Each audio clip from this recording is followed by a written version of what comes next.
So hi everyone, welcome to Unlearn. आप सभी का बहुत बहुत स्वागत है। इस पर्टिकुलर वीडियो में बात करने वाले हैं top MCQs on management concepts and theories. Commerce के बच्चे, मैनेजमेंट के बच्चों के लिए बहुत ही इंपॉर्टेंट है। फिर अगर आप जेआरएफ निकालना चाहते हैं तो इन सभी एमसीक्यूज को ध्यान से एक बार रिवाइज करके आइए एग्जाम में, एंड डेफिनेटली आपको कहीं ना कहीं आपके एनटी नेट के एग्जाम में, आपके पीएचडी एंट्रेंस के एग्जाम में, या किसी भी कॉमर्स मैनेजमेंट से रिलेटेड एंट्रेंस एग्जाम में या किसी कॉम्पिटिटिव एग्जाम में आपको इससे रिलेटेड क्वेश्चंस डेफिनेटली मिलेंगे। तो चलिए शुरू करते हैं आज का एक important video lesson. So thank you so much everyone. And अगर आपको कहीं पे भी कोई डाउट, कोई क्वेश्चन, कोई क्वेरी आती है तो डेफिनेटली कमेंट सेक्शन में ज़रूर लिखें। तो चलिए स्टार्ट करते हैं। फर्स्ट क्वेश्चन है, the practice of management book written by. The practice of management book किसने लिखा है? पीटर एफ ड्रकर ने, टेरी ने, लुइस एलन ने, या हेनरी फ्योल ने? कमेंट में ज़रूर इसके आंसर को बताएं, इससे आपका जो आपकी तैयारी है वो भी चेक हो जाएगी। तो ज़रूर कमेंट में लिखें, पॉज करके वीडियो ज़रूर कमेंट में, उसके बाद अपना आंसर ज़रूर चेक करें। तो चलिए देखते हैं इसका करेक्ट आंसर क्या है। The practice of management book किसने लिखा है? तो जी हाँ, इसका करेक्ट आंसर है Peter F Drucker. Peter F Drucker ने 1954 के अराउंड ये किताब लिखी थी, द प्रैक्टिस ऑफ मैनेजमेंट। बहुत ही इंपॉर्टेंट बुक है, बहुत और इसी बुक की वजह से, जिसमें एक कॉन्सेप्ट इन्होंने दिया था MBO approach, management by objective, ये इसी बुक में ही मेंशन है। और मैनेजमेंट के बहुत सारे प्रिंसिपल्स को रीडिफाइन किया था। जो क्लासिकल थेरिस्ट थे, चाहे वो हेनरी फ्योल हो, टेलर हो, राइट, उन सभी के प्रिंसिपल को इन्होंने फिर से एक नए पर्सपेक्टिव में प्रेजेंट किया है, और इसीलिए इनको मॉडर्न मैनेजमेंट के फादर के तौर पे भी जानते हैं। सो इसके एक्सप्लेनेशन पार्ट को थोड़ा देख लेते हैं। Peter Drucker is an influential Australian American author, mentor and consultant who is considered the father of modern business management. His innovative thinking has revolutionized today's theory of business and transformed it into an actionable and ethical discipline used by progressive business leader worldwide. Right? तो जो बात हमने आपको भी बताई वो चीज़ें इस बुक में हैं, और इस बुक का पीडीएफ भी अवेलेबल है। अगर आप पढ़ना चाहते हैं तो मेरे channel unlearn with Vishal sir Telegram channel पे आप मुझे मैसेज करें, या सीधे मेरे चैनल पे जाएं, ज्वाइन करें, और वहाँ पीडीएफ सेक्शन में जाकर के इसको डाउनलोड कर सकते हैं। राइट, मैंने शेयर कर दिया है पीटर ड्रकर की ये book, practice of management. Question number next पे बढ़ते हैं। अगला क्वेश्चन है, the first man who advocated the view that management should and can be taught is. So वो कौन व्यक्ति है जिन्होंने एडवोकेट किया है, सपोर्ट किया है कि मैनेजमेंट को सिखाया भी जा सकता है? Right, should and can be taught. It's not only that management is a born talent, right? It can also be taught. ये स्किल है, सीखी जा सकती है। तो वो किसने कहा था या किसने कहा है? कौन एडवोकेट करता है इस अप्रोच को? Harold Koontz, Terry, Louis Allen, या Henry Fayol? So the correct answer is Henry Fayol. जी हाँ, हेनरी फ्योल, जिन्होंने प्रिंसिपल्स ऑफ मैनेजमेंट दिया है, जिनको हम फादर ऑफ एडमिनिस्ट्रेटिव मैनेजमेंट के नाम से भी जानते हैं। सो चलिए इनके बारे में थोड़ा सा पढ़ लेते हैं। The first man who advocated the view that management should and can be taught is Henry Fayol. वो पहले व्यक्ति हेनरी फ्योल है जिन्होंने ये बात एक्सेप्ट की, ये स्किल है और इसको सिखाया जा सकता है। इट्स नॉट ओनली दैट प्रबंधक can only be born, right, it can also be taught, सिखाया भी जा सकता है उनको। So thanks to scientist like Henri Fayol, the first foundations were laid for modern scientific management. These first concepts, also called principles of management, are the underlying factors for successful management. तो Henry Fayol उन अग्रणीय thought या कह सकते हैं कि social scientist में आते हैं, मैनेजमेंट साइंटिस्ट में आते हैं, जिन्होंने मैनेजमेंट को एक तरीके से एक ऐसा टैलेंट बताया जो कि सीखा भी जा सकता है। Right, so let's move to the next question. Management is what a manager does was written by। ये डेफिनेशन किसने दिया था? अच्छा, कई बार ऐसे क्वेश्चन भी एग्जाम में पूछ लिए जाते हैं, तो कई बार बच्चे गलत कर देते हैं। तो कुछ इंपॉर्टेंट डेफिनेशन जो यूनिवर्सल है, बहुत फेमस है, you should look at them. Right, आपको देखना चाहिए ऐसे क्वेश्चंस को। इसका करेक्ट आंसर क्या होगा? Peter F Drucker, Terry, Louis Elon, Henry.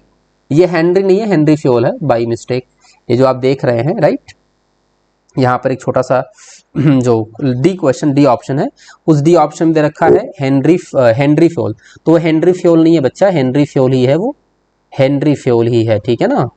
Fayol, right, Henry Fayol, father of administrative management. तो इसका करेक्ट आंसर क्या है, चलिए देख लेते हैं। इसका करेक्ट आंसर बेटा लुइस एलन, लुइस एलन ने ये डेफिनेशन दिया था। So let's understand the explanation part of this question. Management is what manager does, management क्या है जो मैनेजर करते हैं, was written by Louis Allen, ये बात लिखी थी लुइस एलन ने। लुइस अलेक्जेंडर एलन इनका पूरा नाम था and is an American management consultant and management author known for his early work on management and organization। ठीक, let's move to the next question। और इन क्वेश्चंस के आंसर को comment section में जरूर लिखें, इससे क्या होगा, आपका रिवीजन होगा, आपको थोड़ा कॉन्फिडेंस आएगा, राइट। चलिए, the first women authority in management is, पहली वुमेन अथॉरिटी कौन थी मैनेजमेंट में, जिन्होंने मैनेजमेंट को संभाला अथॉरिटी के तौर पर? मैरी पार्कर थी, लियोन गिलबर्ट थी, व्हाइट हेड या एल्टन मायो? अच्छा, वुमेन अथॉरिटी कौन से थे, राइट। अब यहाँ पे बड़ी इंपॉर्टेंट क्वेश्चन है, कई बार ऐसे क्वेश्चन भी एग्जाम में पूछ ले जाते हैं। So the correct answer is Leon Gilbert. चलिए थोड़ा सा एक्सप्लेनेशन पढ़ते हैं कि भाई वुमेन अथॉरिटी पहली ये कैसे थी और उनका क्या कॉन्ट्रीब्यूशन है। The first women authority in management, first women authority management कौन थी बेटा? Lillian Gilbert, simple Gilbert. So Lillian Gilbert was one of the founders of the modern industrial management. She brought psychology to the study of management in the early 20th century and then brought them both to the forefront of the business world. She broke new ground with her book The Psychology of Management. अब इसको लिख लीजिए, very very important. The psychology of management, the psychology of management किसने लिखा है? The psychology of management was written by Lillian Gilbert, which concerned the health of industrial worker, जिसमें इन्होंने health of industrial worker के विषय में बहुत सारी बातें, इश्यूज को पॉइंट आउट किया था। So what was Lillian Gilbert contribution to management? ऐसा क्वेश्चन भी कई बार एग्जाम में आ जाता है, तो थोड़ा सा पढ़ेंगे तो ध्यान रहेगा।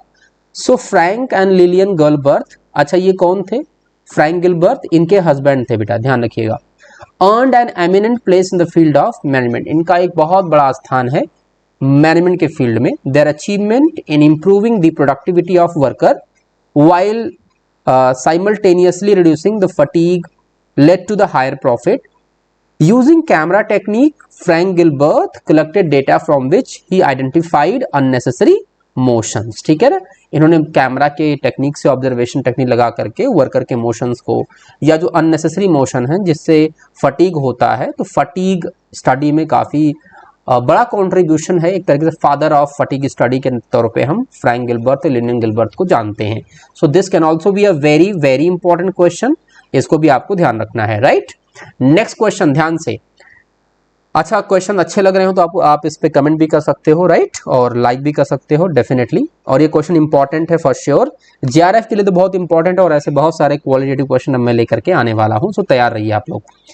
To manage is to forecast and to plan, to organize, to compound and to coordinate and to control. This definition was given by, ये definition किसने दिया था? ऐसे क्वेश्चन भी एग्जाम में कई बार आते हैं भाई, राइट, इसको छोड़ के नहीं आना है। ये दो चार क्वेश्चन ऐसे आते हैं जिसको आपको याद करना है, एक बार रिवाइज करके जाना है। ये किसने कहा था? पीटर ड्रकर ने, हेनरी फ्योल ने, लुइस एलन ने, या फिर टेरी ने? So the correct answer is Henry Fayol. जी हाँ, हेनरी फ्योल ने ये डेफिनेशन दिया था। Henry Fayol called as the father of modern management due to his contribution to the 14 principles of management. ये बात आपको पता होगी। These principles of management serve as a guideline for decision making and management actions. So Henry Fayol, जिनका जन्म 1847 में हुआ था, 1925 the last day of his life, was a French mining engineer। वो एक फ्रेंच माइनिंग इंजीनियर थे। ये भी एक क्वेश्चन एग्जाम में आ सकता है, ध्यान रखिएगा। माइनिंग एग्जीक्यूटिव थे, ऑथर थे, डायरेक्टर ऑफ माइंस थे, who developed general theory of business administration that is often called as Fayolism। उसको फेयोलिज्म के नाम से जानते हैं। एक बार एक क्वेश्चन कई बार पूछा जाता है, फ्रांसिस बेकन ऑफ मैनेजमेंट किसे कहते हैं, किसको जानते हैं? फ्रांसिस बेकन ऑफ मैनेजमेंट का जो एक तरीके से ओहदा है जो दिया गया है वो हेनरी फ्योल को दिया गया है। कई बार एक क्वेश्चन एग्जाम में पूछा गया है और बहुत सारे बच्चों को ये बात नहीं पता होती है। अच्छा, फ्रांसिस बेकन कौन थे? फ्रांसिस बेकन एक बहुत फेमस पर्सनालिटी थे। अगर इनकी उपाधि किसी को दी जाती है तो उस फील्ड का उसको मास्टर माना जाता है। तो हेनरी फ्योल को Francis Bacon of management field माना जाता है। तो that can also be a very very important question, ये भी नोट कर लीजिएगा। What is Francis Bacon theory? Francis Bacon theory क्या है भाई, जिसकी उपाधि दी जाती है? So Francis Bacon theory was that scientific knowledge must come from the careful observation of nature filtered through the inductive reasoning. Inductive reasoning के through हमें साइंटिफिक नॉलेज आने, कुल मिलाकर के सेंसेस के थ्रू जो इन्फॉर्मेशन आप रिसीव करते हो, right, without relying on any previous theory, या पहले से किसी दिए गए कह सकते हैं कि पहले से कोई मान्यता उसको आप नहीं मानते हो। It's all depending upon the your inductive reasoning process. So उसी प्रोसेस को ही हम लर्निंग प्रोसेस को, साइंटिफिक नॉलेज प्रोसेस को ही हम फ्रांसिस बेकन्स थ्योरी कहते हैं। His philosophy of science was revolutionary for Bacon's time, and when most widely accepted authority on truth and knowledge of the universe was the Bible and the Church। तो कुछ बातें उन्होंने अपने theory में दी थी, right, at his time. चलिए अगला question Henry Fayol से जुड़ा हुआ है, कई बार क्वेश्चन आते हैं, इसको हेनरी फ्योल से जुड़ा इंपॉर्टेंट क्वेश्चन आप मान सकते हैं। ये एक तरीके का एड ऑन है, कुछ एड ऑन मैंने किए हुए हैं, इसको भी आप देख के जाएं, ठीक है। पहली चीज functions of management. Henry Fayol ने कितने फंक्शंस ऑफ मैनेजमेंट बताए हैं? तो कुल 5 प्राइमरी फंक्शन ऑफ मैनेजमेंट बताए हैं। वो कौन से हैं? Planning, organizing, staffing, directing and controlling. Important question, ठीक। क्वेश्चन पूछेगा how many primary functions of management were identified by the Henry Fayol? Correct answer is 5। अब आप इन पांचों में से पूछ सकता कौन कौन से हैं, कौन कौन से नहीं है, याद कर लीजिए। डिवीजन ऑफ इंडस्ट्रियल एक्टिविटी को डिवाइड किया हेनरी फ्योल ने कितने पार्ट में? 6 पार्ट में। कौन से? Technical, commercial, financial, accounting, manager और सिक्योरिटी, याद कर लीजिए। अगला है मैनेजर स्किल को कितने पार्ट में डिवाइड किया? तो मैनेजर स्किल एंड क्वालिटीज को 6 पार्ट में डिवाइड किया हेनरी फ्योल ने। उन्होंने बताया है कि कुल 6 टाइप की कोर स्किल्स एंड क्वालिटीज होनी चाहिए किसी भी मैनेजर पर्सनल में, right. So physical, mental, educational, moral, technical and experience. Next question है अच्छा ये एड ऑन था, ठीक है। अगला क्वेश्चन है बेटा, मैनेजमेंट इज एन ऑर्गन या organs can be described and defined only through their function. ये डेफिनेशन किसने दिया है? किसने कहा है कि मैनेजमेंट एक ऑर्गन है या ऑर्गन्स है, और उसको अगर हमें डिफाइन करना है तो इसके फंक्शंस को डिफाइन के थ्रू हम इसको डिफाइन कर सकते हैं। तो कह सकते हैं कि एक सिस्टम के तौर पर, सब सिस्टम के तौर पे काम करता है मैनेजमेंट। ये किसने डिफाइन किया है ऐसे? पीटर एफ ड्रकर ने, टेरी ने, लुइस एलन ने या हेनरी फ्योल ने? The correct answer is Peter F Drucker. Yes, Peter F Drucker, जिन्होंने बहुत सारी थ्योरीज दी हैं, right. So Peter F Drucker ने डिफाइन किया कि management is an organ, organs can be describe and define only through their functions, ठीक। So Peter F Drucker was one of the most widely known and influential thinker on management whose work continues to be used by managers worldwide. He was a prolific author, very famous author, multiple dimension में लिखा इन्होंने, and among the first to depict management as distinct function and being a manager as a distinct responsibility, जिन्होंने management को एक different perspective से देखा। इसमें थोड़ा सा और भी हम पढ़ेंगे पीटर एफ ड्रकर के बारे में। Management is a multipurpose organ that manage business and managers and manages worker and work. This management definition was given by Peter F. Drucker in his book The Practices of Management. This is also very important. इसको भी note कर लें। Drucker's management theory lie the concept of decentralization, knowledge of work. In fact, he coined the term knowledge worker. तो knowledge worker term को किसने coin किया है? Peter F Drucker ने अपनी किताब में।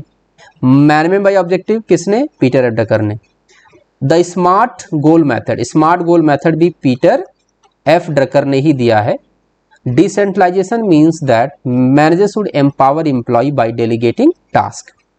अगला है स्मार्ट का क्या फुल फॉर्म बेटा? स्मार्ट का फुल फॉर्म है specific, to be specific, measurable, achievable, relevant and time bound.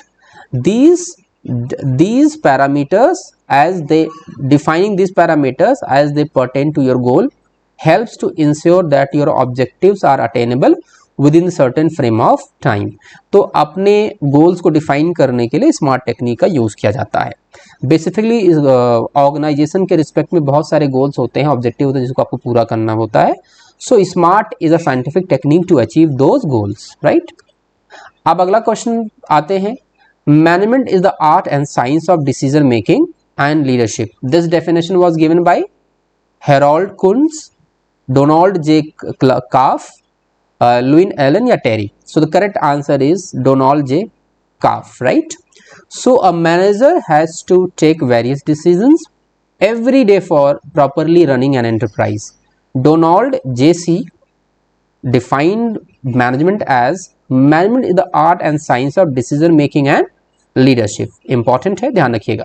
तो author views management as an art and a science of decision making. The quality of decision determines the performance of a manager, or we can say the quality of management is being defined on the basis of quality of decision being taken by the manager, right?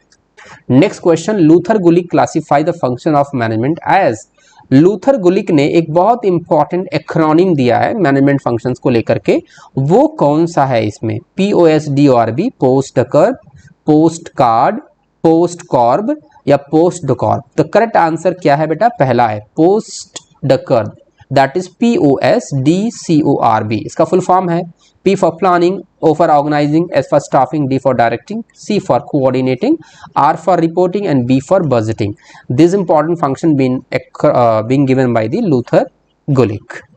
So which was the first coined on administrative management by Luther Gulick and Lyndall Warwick. तो इसको Warwick और Gulick ने दिया था इस management administrative term को, post डकर term को define किया था, जो ओवरऑल फंक्शनिंग है किसी भी ऑर्गेनाइजेशन का, उसको डिफाइन किया था.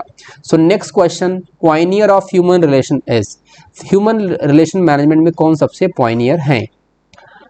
Mary Parker Follett, Lillian Gilbert, Henry Fayol या फिर Elton Mayo. The correct answer is Elton Mayo. Elton Mayo को father of human relation management के नाम से भी जाना जाता है. So Mayo help lay down foundation of human relation movement and was known for his industrial research including Hawthorne study. और उन्होंने एक बहुत फेमस किताब लिखा था the human problem of an industrialized civilization 1933 में. इसको लिख लीजिए, वेरी इंपॉर्टेंट. ठीक है, इसको भी लिख लीजिए, वेरी इंपॉर्टेंट. 1927 से लेकर के 1932 में शिकागो के वेस्टर्न इलेक्ट्रॉनिक कंपनी में हॉथर्न स्टडी या हॉथर्न एक्सपेरिमेंट, हॉथर्न रिसर्च किया था एल्टन मायो ने. हार्वर्ड बिजनेस स्कूल के ये एक उस समय के कह सकते हैं बड़े फेमस ह्यूमन रिलेशन पर स्टडी करने वाले व्यक्ति थे जिन्होंने रिसर्च कंडक्ट किया था. So very important.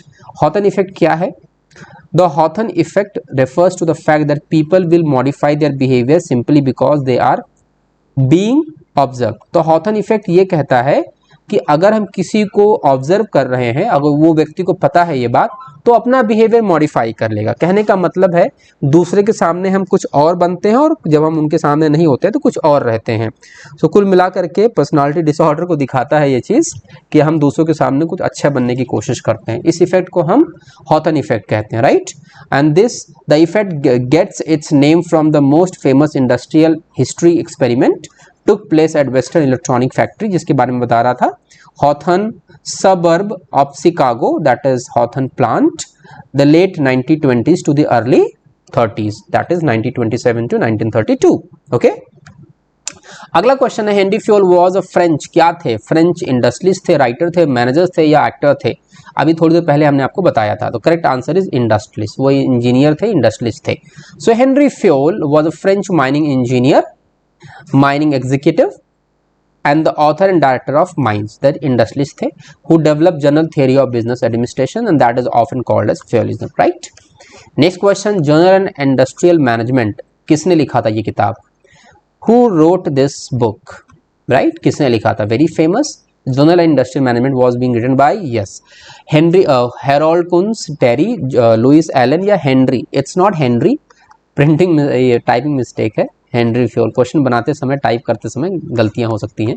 It's Henry Fayol जिसके बारे में आप पढ़ रहे हैं. So correct answer is Henry Fayol. ठीक है बेटा, ये किताब उन्होंने लिखी थी in general and industrial management, right. Note कर लीजिए, वेरी वेरी इंपॉर्टेंट. ठीक है, और ऐसे बहुत सारे टॉप क्वेश्चन अब मैं लेके आने वाला हूँ, मेहनत करने वाला हूँ आप लोगों के ऊपर, ताकि आप JRF निकाल सकें. ठीक है, और JRF निकलेगा यार. देखो, मेहनत करोगे ना, मन से करोगे, दिल से करोगे, तो JRF निकलेगा निकलेगा. और कहीं पे कोई डाउट है, कोई क्वेश्चन है, कोई कुछ भी पूछना चाहते हो तो जरूर कमेंट सेक्शन में लिखा करो. और अगर अच्छा लगे, एफर्ट अच्छा लगे, कोई आपके लिए कुछ एफर्ट कर रहा है, तो आप लाइक, सब्सक्राइब और शेयर जरूर कर ले, राइट. इससे क्या होता है, थोड़ा सा मोटिवेशन मिलता है और कुछ नहीं चाहिए. और अच्छा करते रहिए और बांटते रहिए ज्ञान. चलिए बढ़ते हैं आगे क्वेश्चन. और इसकी पूरी सीरीज आएगी, बहुत सारे क्वेश्चन मैं अपडेट करूंगा. हमारे पास कम से कम 25-30 हज़ार क्वेश्चन हैं, और वो 25-30 हज़ार क्वेश्चन अगर आप कर लेते हैं बड़े से बड़े एग्जाम्स को, आप आसानी से करेक्ट कर सकते हैं. ठीक है, बार बार प्रैक्टिस करते रहो, करेक्ट करते रहो. और मैं बार बार बोलता हूँ, एक्सप्लेनेशन जरूर पढ़ा करो बेटा. सिर्फ रटना नहीं है, समझना है क्वेश्चन को, ठीक है। It's an art of understanding the question pattern, right. So जो मेरा डी अप्रोच है, defining, explanation and analysis and answering the question, the approach of answering, उसको भी आप थोड़ा देख लीजिएगा, वीडियो पड़ा होगा मेरा। अगला question, the study of moment of both worker and machines to eliminate wasteful moment.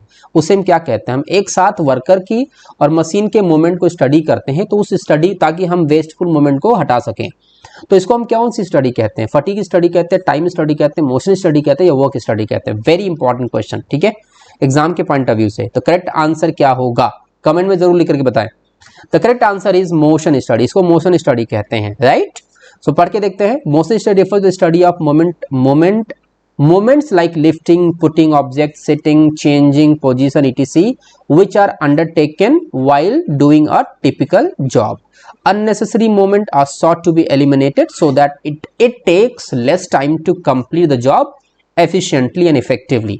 A time and motion study is a business efficiency technique combining the time study of work of Frederick Winslow Taylor, the scientific study of time, and the motion study of the work of Frank Gilbert and Lillian Gilbert.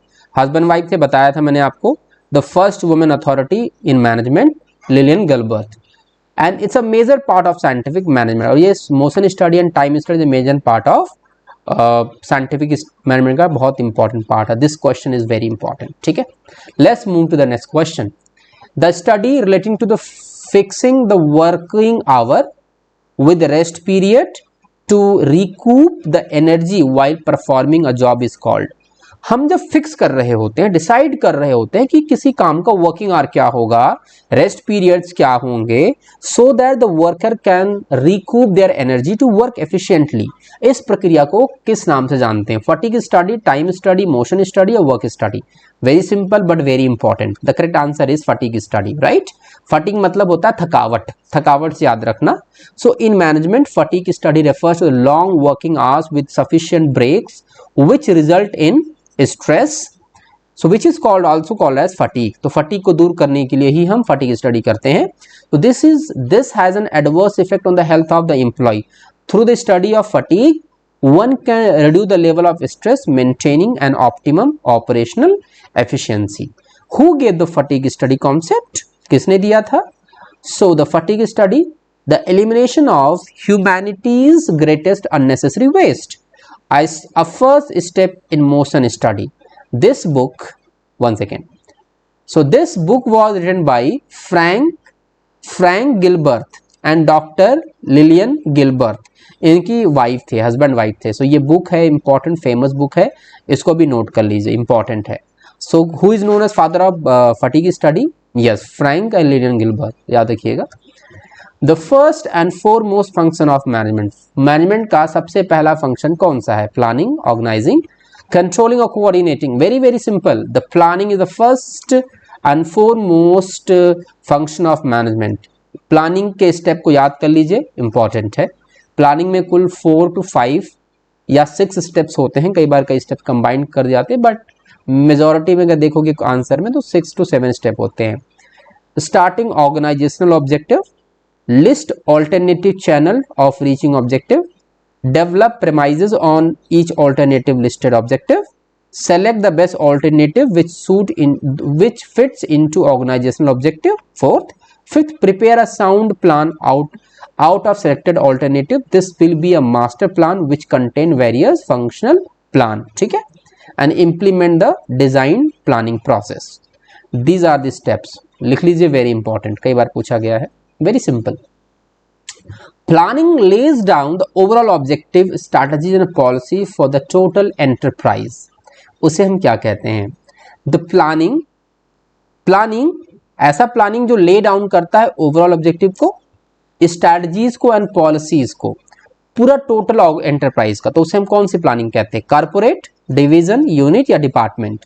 Very simple, overall planning of organization को क्या कहते हैं? S corporate planning बेटा। सो very important question, ठीक है।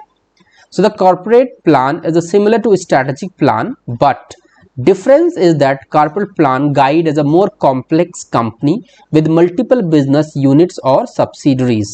It describes where the overall business is headed and outline a roadmap to get there. Right? Very important. Next question, strategic planning क्या है?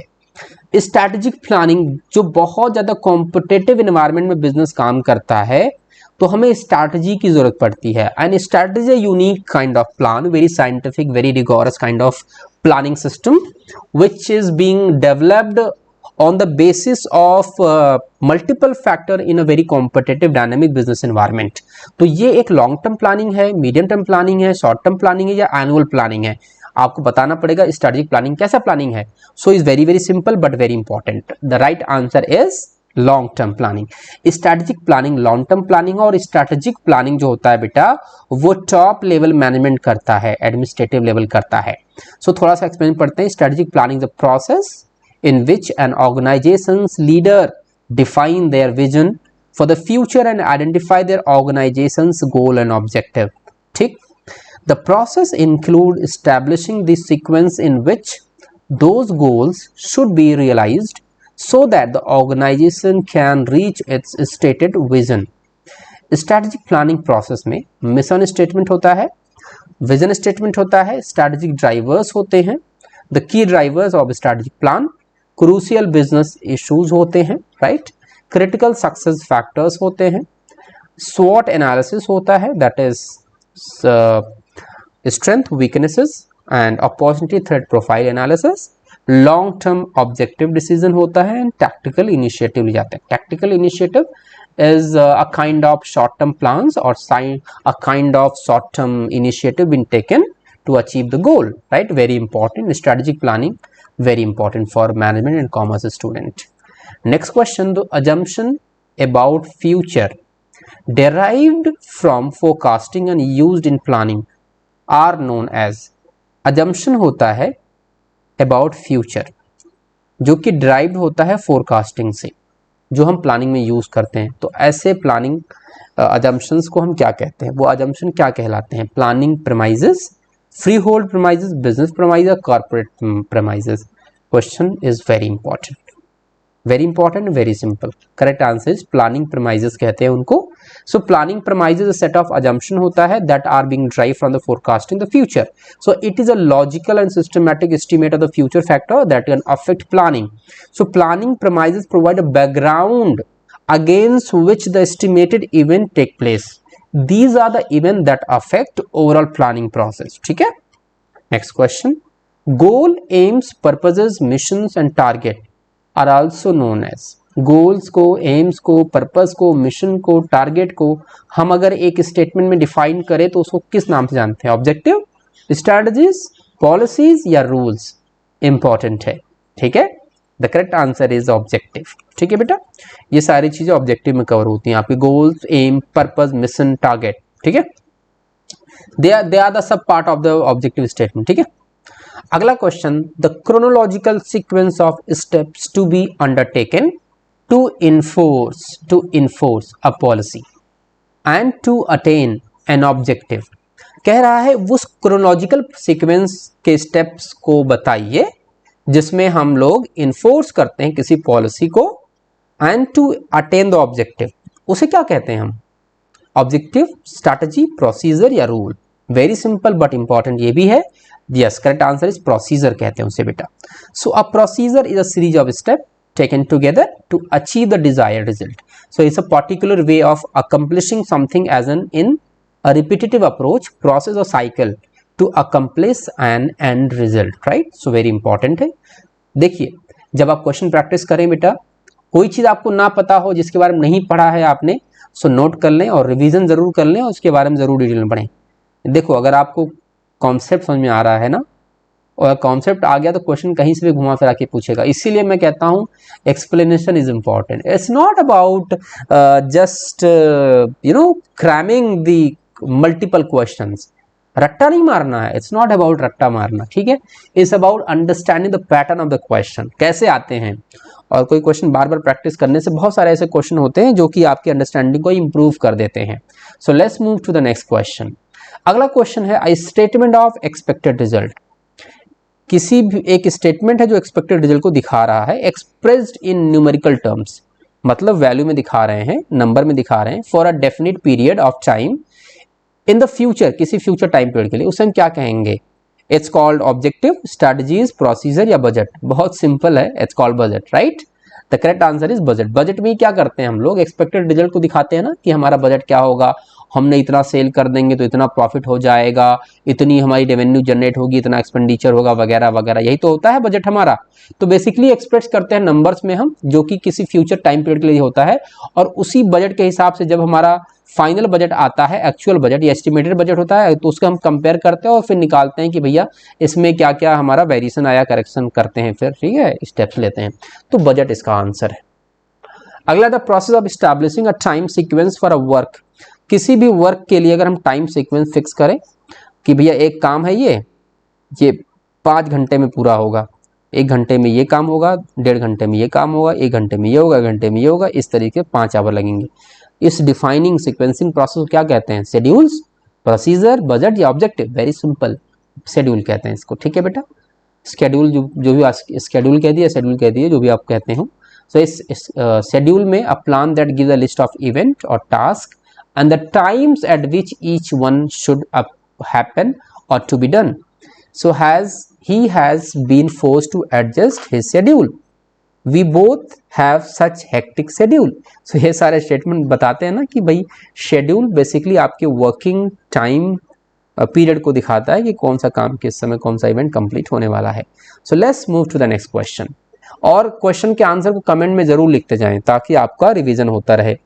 What is the division of work? कह रहा है कि what is the division of work in principle of management? Principle of management एक principle था division of work। क्या मतलब उसका?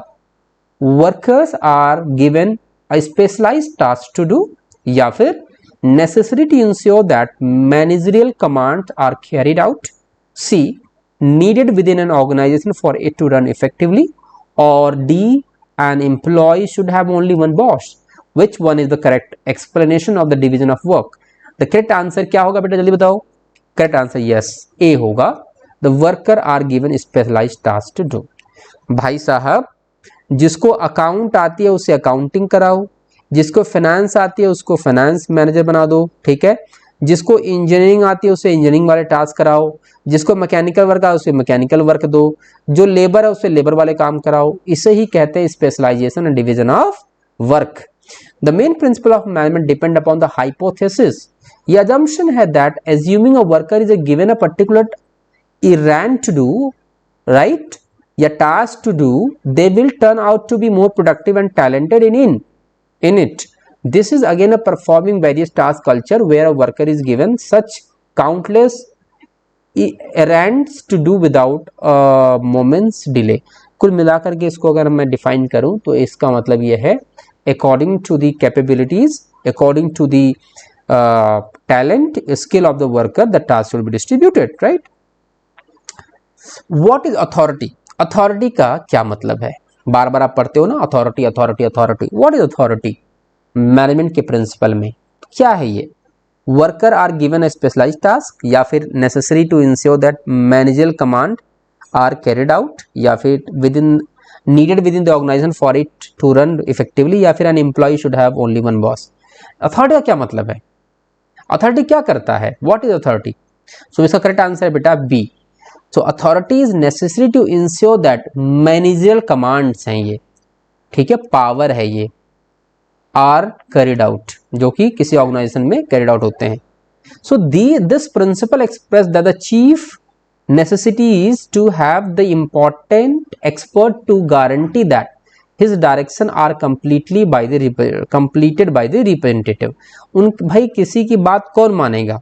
So the theory of respect of authority में हम लोग पढ़ते हैं कि अथॉरिटी वो है, एक पावर है जिसको एक्सरसाइज करता है कोई एक्सपर्ट या कोई लीडर, और उस बात को एक्सेप्ट करते हैं उसके representative, right. So on the off chance of the directors didn't have any power, then at that point they would miss the mark on the capacity to finish any work। अगर power नहीं है तो आप काम करा पाओगे? नहीं करा पाओगे। So be that as it may, this authority should show up with liability, that responsibility always with the authority. तो किसी को कोई काम कराने की अथॉरिटी दी गई तो उसके पास रिस्पॉन्सिबिलिटी है to get this work be done. So वो क्या करता है, एक्सरसाइज करता है that power to get the work done by the representatives. ठीक। Next question, what is collective interest in principles of management. Collective interest का क्या मतलब है भाई? employee work in harmony towards same objective, या interest of the team should be take precedent over personal one। किसी एक व्यक्तिगत इंटरेस्ट से पहले हमें टीम के इंटरेस्ट को ध्यान देना चाहिए, दैट इज कलेक्टिव इंटरेस्ट। या फिर paid fair wages for the work that they carried out, या फिर concentration of power in the hand of authority. क्या मतलब है इसका? Very simple, the correct answer is B. The correct answer is B. Let's understand the explanation. This guideline expresses that the general interest of the group should outweigh individual ones. The interest of the association ought not to be